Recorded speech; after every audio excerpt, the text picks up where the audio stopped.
Le message d'aujourd'hui parle de l'importance de préserver notre identité.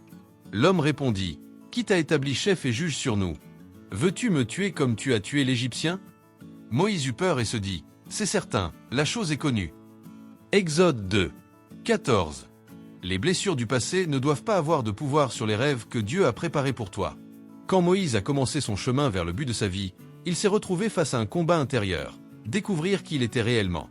Bien que choisi par Dieu pour libérer le peuple de l'oppression, Moïse luttait encore avec son identité. Il voulait faire ce qui était juste et il l'a fait, mais de la mauvaise manière. Parce qu'il ne savait pas encore vraiment qui il était. Il vivait coincé entre deux mondes, sans trouver sa place dans aucun. Rejeté par les piliers qui soutenaient autrefois sa vie, Moïse s'est senti perdu. Mais c'est précisément dans cet inconfort que Dieu a commencé à lui révéler sa véritable identité. Pas celle que le monde lui avait donnée, mais celle que seul le Créateur pouvait lui offrir. Et sans aucun doute, beaucoup d'entre nous ont déjà vécu quelque chose de similaire. Il y a des moments dans la vie où l'on porte des blessures anciennes, parfois depuis l'enfance, qui se mêlent aux pressions du monde moderne. On essaie de s'adapter, on essaie souvent d'être ce que les autres attendent de nous, et sans s'en rendre compte, on s'éloigne de notre véritable identité. Beaucoup de parents regardent leurs enfants et se demandent où ils ont échoué. Certaines personnes passent par cette période de remise en question, se demandant à quel moment elles ont pris une mauvaise décision qui a rendu leur vie si difficile.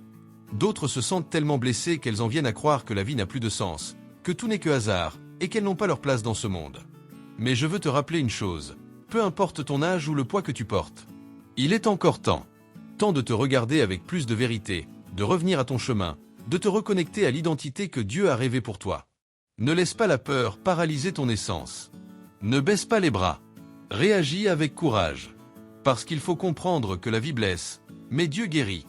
Et si tu aimes lire des textes de dévotion, j'ai laissé une recommandation de livre dans la description de cette vidéo.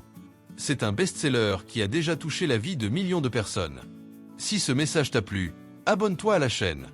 Que Dieu bénisse ta semaine et que tu passes un lundi extraordinaire. Merci et à demain.